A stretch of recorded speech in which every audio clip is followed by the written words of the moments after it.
The candle between us flickered like it was trying to excuse itself. I almost envied it. It had no reason to stay at this table. No silent scoreboard tracking who reached out last, who still tried, who stopped pretending. Just fire and wax and a breeze strong enough to carry it away. Emily laughed, not at me, not with me, but toward the waiter. Again. It was light and musical, the same laugh she used to give me when I made a stupid joke about the hotel robes, or the overpriced drinks. Now it was his to enjoy. The waiter, mid-30s, tan from actual sunlight, had an accent that landed somewhere between effortless and calculated. Apparently it was enough to earn her second touch in the span of 5 minutes, this time on his arm, as she ordered her dessert with a smile I hadn't seen in weeks. I watched her eyes light up as she complimented his pronunciation of crème brûlée. Her voice softened when she said it, as if she cared about the syllables, the precision, the impression she left. She caught my stare, then leaned back, swirling her wine lazily before meeting my gaze with mock concern. "You're quiet," she said, lips tilted into a smirk. "Jealous of Pierre?" "He said his name was Noah," I replied, the edge barely concealed. She chuckled, brushing imaginary lint off her sundress. "Whatever. You've been grumpy all night." I almost said no, just watching my wife flirt with someone else while pretending it's all harmless. But I didn't. I held the line. "I'm just taking it in. Last night here." She raised her glass. "Exactly. Don't ruin it." That line hit harder than it should have. As if my discomfort with her open flirtation was the problem. As if I was threatening the fragile veneer of vacation bliss with reality. I clinked my glass to hers out of reflex, then watched her eyes flick back toward the waiter as he returned with our bill. He smiled at her first. "Of course," then offered me the leather folder with a slight nod. "Thank you," I said, signing without looking at the total. I'd planned this dinner as a final toast to reconnection, the kind that comes after shared laughter, long walks, warm mornings, but there hadn't been any of that. Just moments like this, me watching, her performing. She reached across the table and trailed a finger over the back of my hand. "Don't pout. I'm yours, remember?" I looked at her, really looked. The careful makeup, the way she smiled like it cost her nothing, the way her words felt rehearsed, like she'd said them before, maybe to someone else. "Sure," I said, my voice even. "I remember." And just like that, the candle flickered again. I didn't know if it was the breeze or something else, but this time, I hoped it would go out. I handed the bill back, my fingers brushing the edge of the leather folder like it could ground me. Emily was still twirling her wine stem, eyes drifting toward the ocean beyond the patio. A perfect view, wasted on the wrong kind of silence. The waiter lingered, not enough to be awkward, just enough that I noticed. He glanced at her, then at me, then lowered his voice as he leaned slightly forward. "If that were my date," he said quietly, "I'd already be gone." No smirk, no wink, just calm, unvarnished observation. He straightened up and walked off before I could reply. Not that I had a response. My brain was already trying to replay what he said, check for tone, for motive. But there was nothing to dissect. It wasn't sarcastic or pitiful. He hadn't tried to insult me. He just said it. I looked at Emily. She hadn't heard. Still basking in whatever high she got from charming strangers. Her shoulder rose and fell in a little contented sigh. I thought about the words again. If that were my date, I'd already be gone. That wasn't cruelty. It was clarity. She caught me staring. "What?" she asked, half laughing, like I was the punchline. I shook my head, setting my napkin on the table. "Nothing. No, really. You've been moody ever since dessert." I could have asked her what exactly she thought this was, the arm touches, the prolonged eye contact, the flirtation she dressed up as playful teasing. I could have asked how she imagined I should feel, watching her pour attention into a stranger like I wasn't sitting 3 feet away. But I didn't. Instead, I said, "I just remembered I forgot to tip the housekeeper." She rolled her eyes. "You and your guilt complex." "No guilt, actually. Not anymore." The waiter's words had cracked something open in me, a subtle, precise incision. For the first time in weeks, maybe months, I wasn't just confused or frustrated or silently disappointed. I was alert. And not in a jealous, reactionary way. He named what I'd been refusing to. This wasn't awkward dinner table banter. It was disrespect dressed up as charm. And I'd been pretending not to notice, because noticing would mean deciding. Back in the room, she slipped off her heels and lay back on the bed without a word. The glow from her phone screen lit her face. I stood at the window, looking out at the waves breaking against the shore. Every part of this trip had been my effort to salvage something. But now, I couldn't stop thinking about how calmly that stranger had said it. Like he wasn't judging me, just pointing out the obvious. And once it's obvious, you can't unsee it.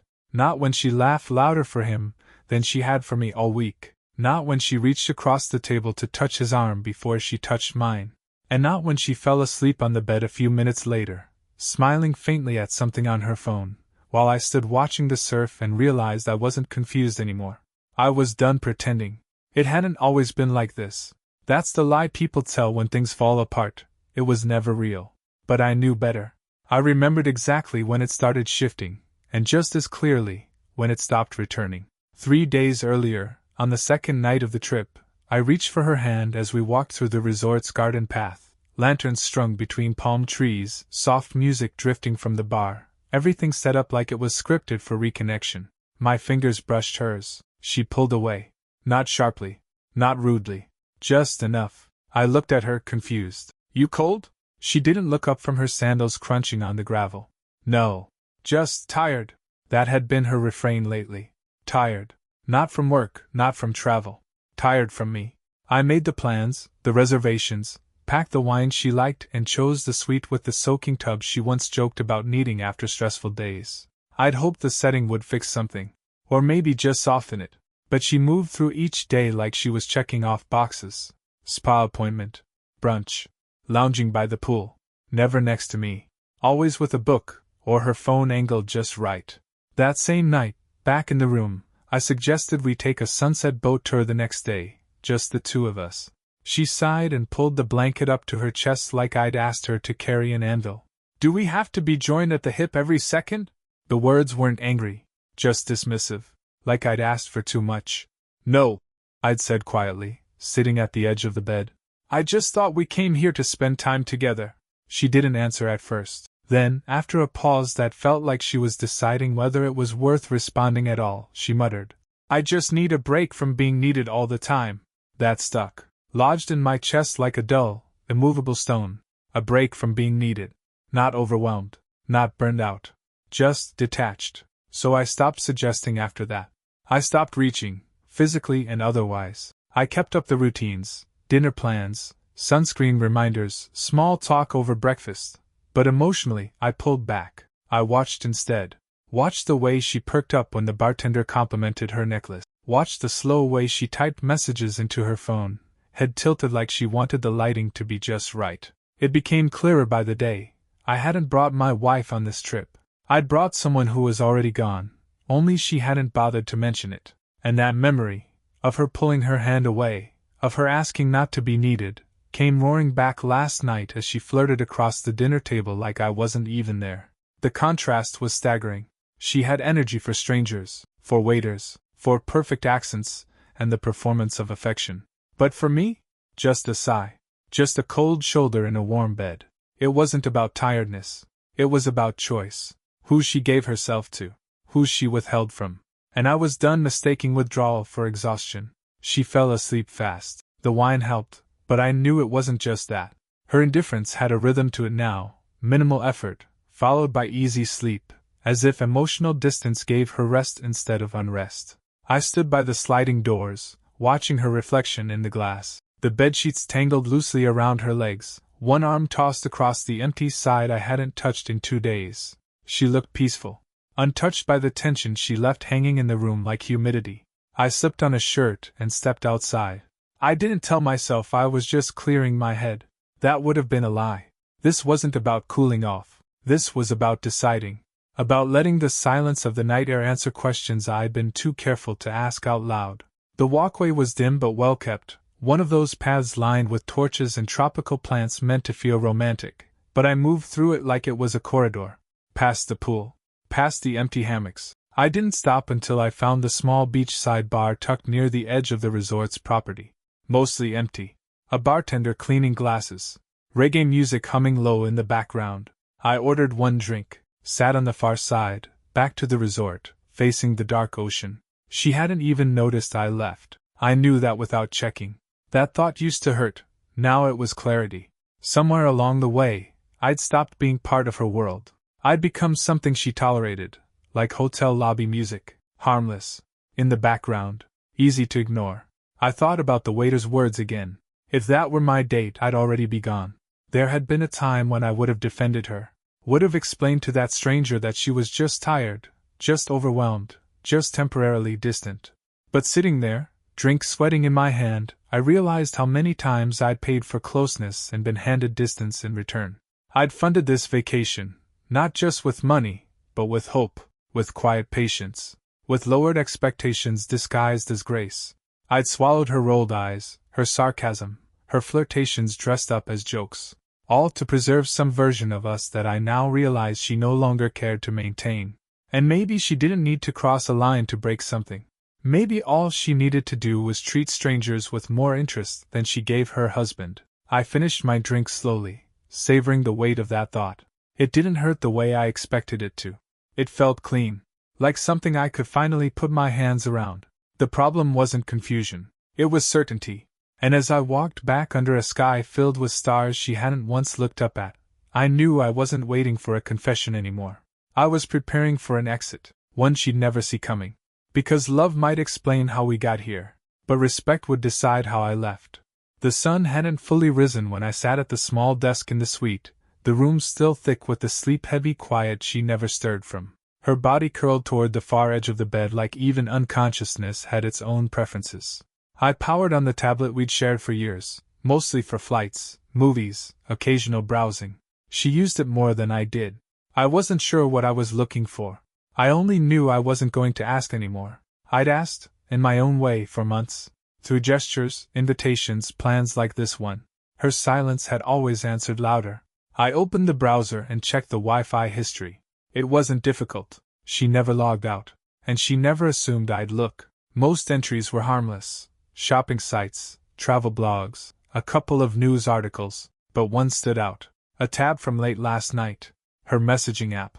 Opened just after I'd stepped out for my walk. Left open long enough to load the desktop interface. I tapped it. The autologin took over. Theo, work. No emoji. No clever nickname.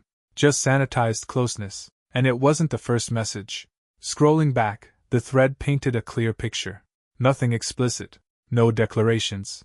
But the tone, that unmistakable tone, the long replies, the timed emojis, the inside jokes. It was emotional real estate I hadn't been invited into. I scanned her words. You're the only one who gets it, she typed 3 nights ago. And then, after a brief lull, it's easier to breathe when I talk to you. No mention of me. No mention of the trip. No sign that I even existed in the world she'd created with him. She hadn't just withdrawn. She'd rerouted herself entirely. I leaned back, letting the screen dim on its own. I didn't take screenshots. Didn't send myself copies. I didn't need to. The proof wasn't in the details, it was in the shift, in how quickly she gave her mind and attention elsewhere, in how casually she used this trip as a cover for something she'd already emotionally exited. She had no idea I'd seen it, and I realized I didn't want her to know. Not yet. That would give her control. It would invite excuses. It's nothing. We're just friends. You're overreacting. I wasn't interested in her narrative. I closed the tablet, stood quietly, and packed my things with mechanical calm. 1 bag. Essentials only. I booked a new flight from my phone, first available, 1 seat. Then I arranged for the hotel staff to move my luggage discreetly to a different room. I gave them a note to deliver to her after checkout, and told them not to disturb her until then. The concierge didn't ask questions, just nodded. As I handed over the envelope, I heard myself say something I hadn't planned to.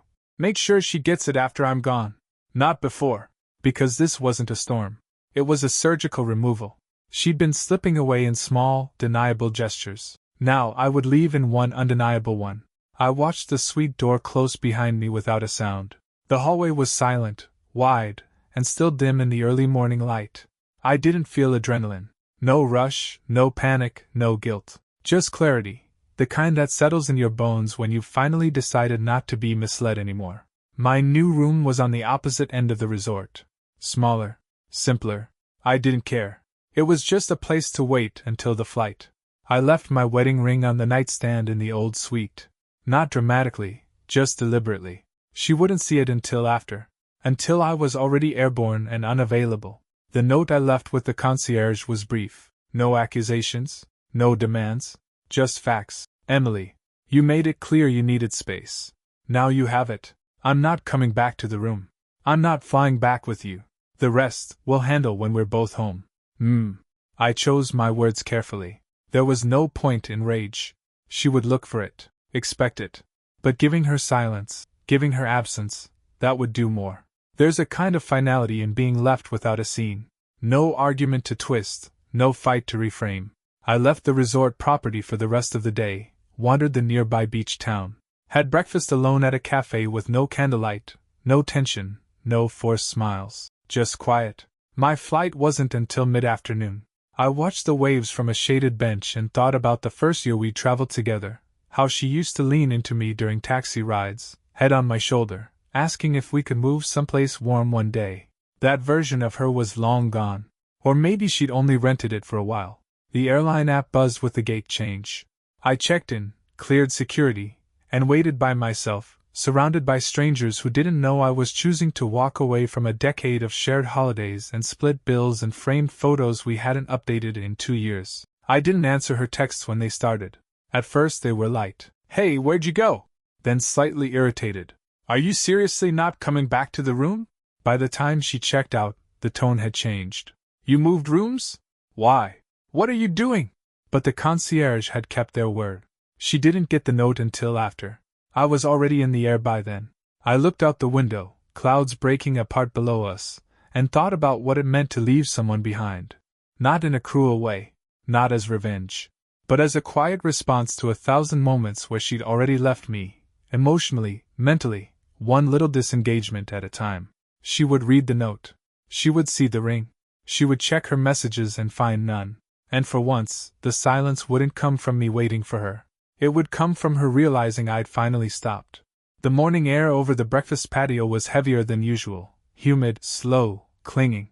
Emily took her seat like nothing had shifted, her sunglasses on though the sun hadn't fully crested the palms yet. She glanced at the empty chair across from her, then waved down a server. But it wasn't just any server. It was the same one from the dinner, Noah, with the careful accent and the direct eyes. He approached with the same grace as before, except now he didn't greet them as a couple. He just said, "Table for one?" Emily smiled reflexively. "For now," she said, tilting her head slightly. "He'll be down soon." Noah offered a tight, professional smile as he poured her water. "Actually," he said, setting the carafe down, "he left this morning." She blinked, the first real pause of the morning catching in her throat. "What?" "He checked out early," Noah said, still polite. "Left a note with the concierge." "I assumed you knew." Emily gave a small laugh, quick and brittle. "He left? You're joking." Noah shook his head. "I don't joke about departures." There was no accusation in his tone, just fact, delivered plainly. She looked at the chair again, then at her phone, opened a message, closed it. Her smile wavered. "He didn't say anything to me." Noah raised an eyebrow but kept his voice neutral. "Seems like that goes both ways." He turned and walked away before she could respond. Emily sat there, motionless for a moment, still trying to fit the shape of the silence into something she could control. A couple at the next table laughed over their coffee. The world kept moving. She stirred her tea slowly, watching the spoon clink against porcelain. For the first time in days, there was no performance, no flirtation, no playful digs. Just a woman sitting across from an empty seat, realizing she wasn't the one who ended the story. Not this time. Not on her terms. And not in front of someone who had already seen too much. Later, a resort staffer delivered the envelope to her room, the one with my note and the ring inside. By then, she'd probably already stopped pretending it was a misunderstanding. There's a tone in people's voices when they're done playing along. Noah had it. So did I. And now, finally, she was the one left with silence. My seat on the plane had been next to a window. Middle seat empty. I watched the boarding door for longer than I should have, knowing she wouldn't come through it.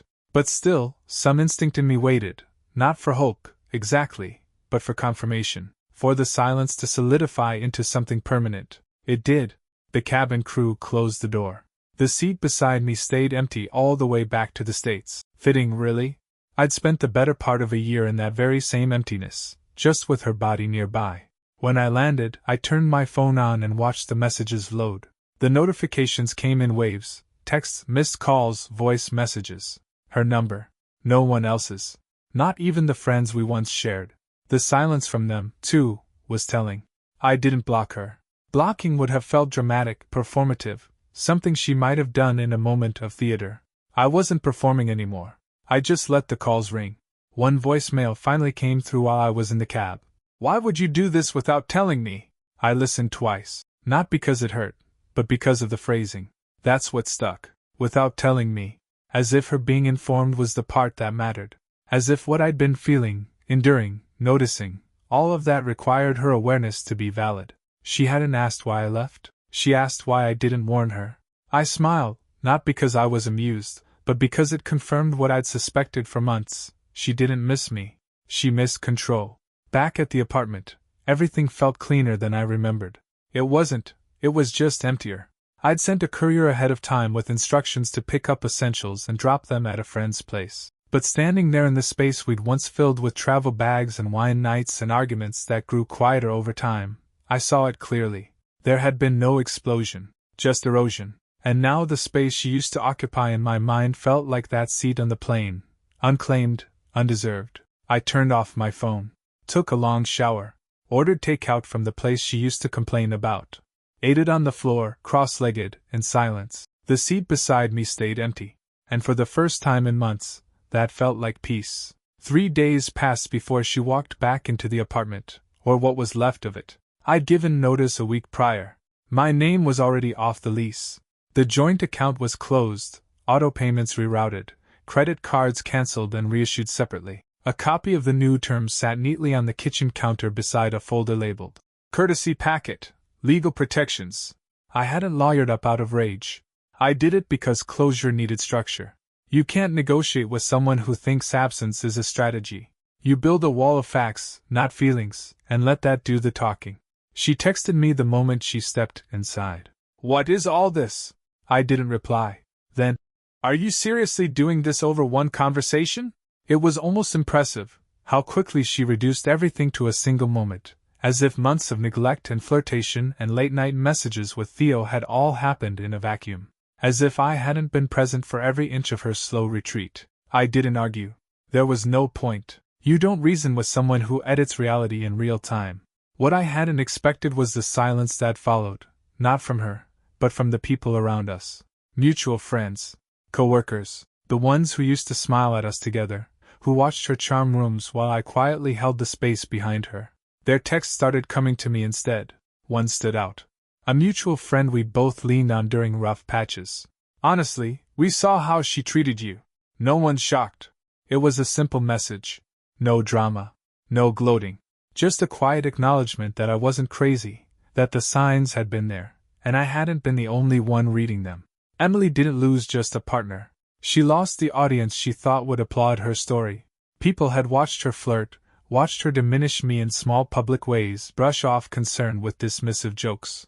Now that the curtain had fallen, she expected sympathy. What she got was silence, or worse, subtle withdrawal. Flirtation might charm strangers, but over time, it erodes trust, and when the room turns cold, it turns all at once. That was the real break she never saw coming. Not the loss of me. The loss of the story she'd built around herself, and the quiet unraveling of everyone who'd once helped her tell it. A week later, I sat across from Ryan at a quiet bar tucked beneath an old brownstone.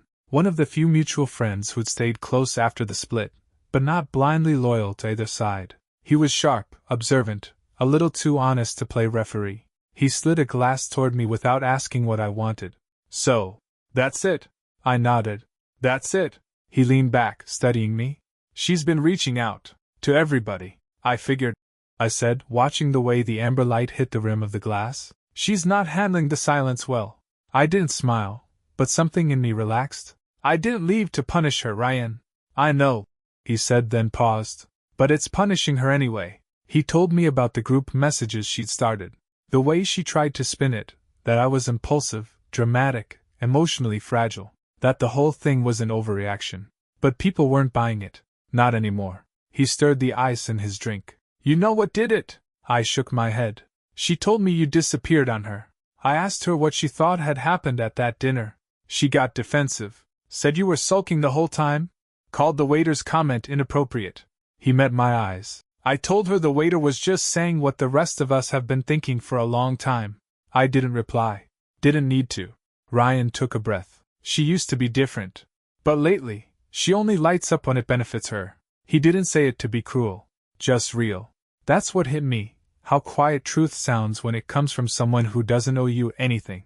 She'd always had a talent for controlling the narrative, but that only works when the audience still believes the performance. And now, the script was falling apart. Not because I had exposed her, but because I hadn't. I'd walked away without theater, and people had filled in the blanks themselves. Ryan raised his glass. To peace, however long it takes. I clinked mine against his. And to seeing clearly. Outside the air had cooled, the city quieter than usual. I walked home alone. Not lonely, just unburdened. Emily hadn't just lost the marriage. She'd lost the safety net of perception. The one where friends assumed the best of her, where she could rely on charm to cover distance, where her small cuts could be masked as teasing. Now, every one of those tiny slights had a spotlight, and I didn't have to say a word. It was a co-worker who sent me the link. Is this you? The message read, followed by a photo embedded in a resort's promotional campaign. I clicked the link, expecting some generic image, but there I was, seated on that stone bench near the beach bar, arms folded, staring at the sunset alone. Calm, focused, unapologetically still. The resort had launched a guest spotlight series, candid photos of visitors seeking peace, clarity, and renewal. Someone from their photography team must have captured me that night. The caption read simply, "Some travelers come to remember who they are." It wasn't dramatic. It didn't mention heartbreak or betrayal. But the comments section had already spiraled into something else. He looks like a man who finally left what was holding him back. Respect to anyone who walks away with that kind of calm. This is what standards look like. I'd rather be alone than disrespected. He gets it. I didn't share it. I didn't need to. Emily saw it anyway. Later that day, a screenshot of the post appeared in her message. No words, just the image, cropped tight. She'd seen it. She knew. I imagined her scrolling through it, reading strangers framing her story, not with malice, but with recognition, seeing my absence not as abandonment, but as strength. Her paradise, the beach, the photos, the final night, had become a monument to what she lost. She tried to post her own photo from the trip later that evening. A smiling selfie, sun behind her, captioned with some vague quote about growth. But it didn't land. Comments were quiet. A few likes. Nothing like the avalanche on mine. She took it down within hours. That was the moment I realized something. She hadn't just lost control of the story. She'd become the footnote. The unnamed shadow behind someone else's quiet transformation. No edits. No defense. Just a version of paradise she tried to own, now repurposed as someone else's freedom. She could unfollow the page. She could delete the memory. But she couldn't undo the image that now lived in the minds of thousands. A man at peace, unflinching, who walked away from what didn't honor him. And the part that would haunt her? She didn't even see him leaving.